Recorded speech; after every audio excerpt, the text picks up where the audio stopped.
कुष्ठ रोगी हुअति भल मंदिर अच्छी एपरी एक दिव्य शक्ति सबु रोगरू करिब मुक्ति। एह मंदिर को जे आसिब आरोग्य लाभ करिब।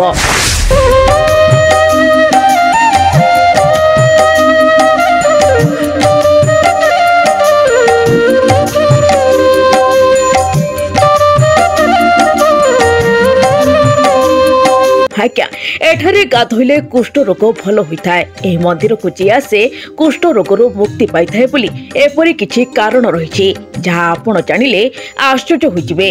तेबे आसंतु जानिबा एही मंदिरटी केउठारे रहिछि। दर्शक बंधु आपण जानिथिबे समग्र विश्व रे हनुमान को पूजा करा जाय, किंतु एठारे हनुमान को जणे महिला भाबरे पूजा करा जाय। एही मंदिर छत्तीसगढ़ रो बिलासपुर जिला ठारू दूर रे एक धार्मिक सहर रतनपुर रो गिरजा बांध रे रहिछि। विश्व रे एकमात्र हनुमान को मंदिर जेउठारे हनुमान को महिला भाबरे पूजा करा जाय। स्थानीय लोकन को कहिबा अनुसार एही मंदिर को जे जो मानसिक नै आसंती तांकर सब मनस्कामना पूर्ण होइथाय। एही मंदिरटी तत्कालीन राजा पृथ्वीदेवजूଙ୍କ द्वारा स्थापित होइछे। थरे राजा पृथ्वी कुष्ठ रोग रे पीड़ित रहिथिले।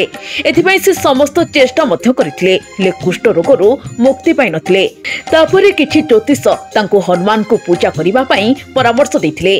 राजा पृथ्वी हनुमान को प्रति कठिन भक्ति करिथिले, जोंथि पई हनुमान गोटे राति रे स्वप्न रे आसी कहिथिले आपणक अंचल रे एक मंदिर निर्माण करंतु, जोंठारे एक ह्रद खोला जिबा उचित। एही ह्रद रे गाधोइले आपणक कुष्ठ रोग भल होइजिबो।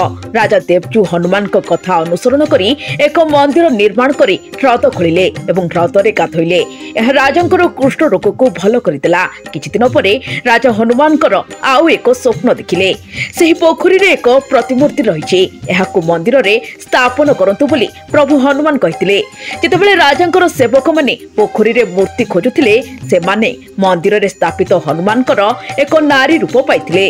राजांक द्वारा मिलिथिबा एही प्रतिमांकर अनेक वैशिष्ट्य रहिछि। एहार मुख दक्षिण आड़कू रहिछि एवं मूर्ति गुड़िकरे पाताल लोकर चित्र मध्य रहिछि। एही प्रतिमूर्ति रे हनुमान रावणर पुत्र अहिरावण को हत्या करिथिबा चित्र मध्य रहिछि। हनुमान को कांधरे भगवान राम एवं लक्ष्मण विराजमान अछंती। से गोटे हातरे एक फूल बाळ एवं अन्य हातरे लड्डू भर्ती एक थाली धरिछंती। Bureau report BNS live.